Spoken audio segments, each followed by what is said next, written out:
Hello tout le monde, j'espère que vous allez bien. On se retrouve donc aujourd'hui pour une nouvelle vidéo. Alors j'en avais pas fait la semaine dernière parce que entre le retour des USA et le retour de mon week-end à Paris, ça avait été un petit peu tendu. J'avais préféré me reposer un petit peu. Faut dire que même si je suis pas hyper sensible au décalage horaire, j'étais quand même bien crevée.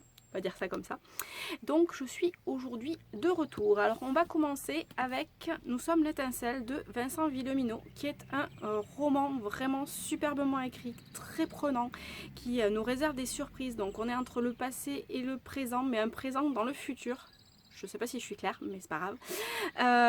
Les personnages vont découvrir des choses sur leur famille, sur leur passé, sur ce qu'ont été obligés de faire certains protagonistes pour survivre. Et j'ai trouvé ça vraiment super prenant. Il y a des moments qui sont vraiment très durs à vivre et à comprendre et à appréhender pour nous dans notre monde, mais qui font inévitablement réfléchir. Et j'ai trouvé le tout vraiment super bien fait. Donc si vous n'avez pas encore découvert ce roman, allez-y, foncez, j'espère que vous ne serez pas déçus. Ensuite, on va parler de Crow de Roy Braverman. Alors c'est un tome 2, mais qui peut presque se lire indépendamment du premier. Donc on va retrouver tous les personnages du premier dans une nouvelle enquête, on va dire. Sauf que tout n'est que faux semblant. Alors on ressent bien toute l'ambiance stressante du Grand Nord, le froid, la peur de cette nuit qui tombe très tôt ou pas et qui nous réserve des surprises, qui va nous prendre en haleine. Et honnêtement, je n'avais pas du tout vu venir le rebondissement de cette aventure. Et je veux dire que quand on le voit venir, on se dit mais oui, mais bien sûr. Oui, bah, sauf que non, bien sûr, pas du tout.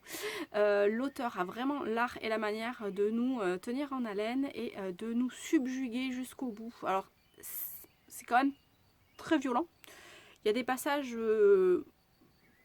voilà, très bien décrits et du coup on s'imagine bien certaines choses. Et je suis vraiment très curieuse de lire le troisième tome de cette trilogie. Donc même si chaque enquête est un petit peu indépendante, lisez le premier, il était très bien aussi. D'ailleurs, je vous en ai déjà parlé. Ensuite, on revient au Young Adult avec La vie secrète de Bee de Sarah Wolf. Alors, j'ai adoré. Alors, Sarah Wolf déjà est adorable comme autrice et j'ai beaucoup aimé découvrir cette histoire, donc La vie secrète de Bee, qui en fait a un but dans la vie: soigner son père, le protéger, le soigner, et elle va tout faire pour atteindre ses objectifs, y compris se lier d'amitié avec des personnages dont elle ne se serait jamais approchée auparavant. Tout ça pour arriver à ses fins. Alors, je vais pas vous raconter plus l'histoire que ça parce que franchement, j'ai trouvé ça très bien fait.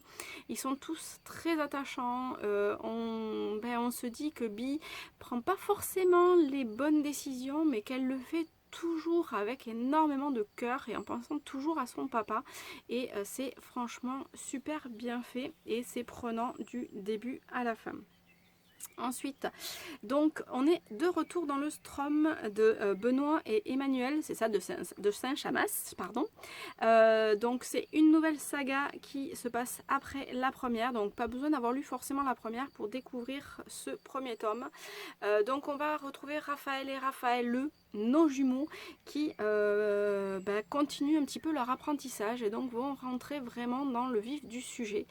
Et j'ai trouvé ça comme la première saga vraiment super bien fait. C'est un roman d'aventure pour jeunes adultes qui est super bien écrit, qui nous tient en haleine, qui nous réserve quelques petites surprises, quelques rebondissements. Surtout la fin est assez stressante, on va dire. Donc je suis vraiment très curieuse de lire la suite. Ensuite, je vais donc vous parler de Ardeur dans les vagues. J'allais dire le titre du premier tome, mais non, c'est bien Ardeur dans les vagues de Robin Billman. On découvre ici la meilleure amie de l'héroïne du premier tome. Donc il s'agit de Harper, qui donc a vécu une histoire d'amour avec Levi pour un soir.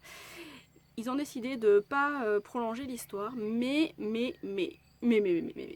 plein de choses en fait. Ils sont trop mignons tous les deux. Alors Harper a plein de peur et qui l'empêche forcément d'avancer.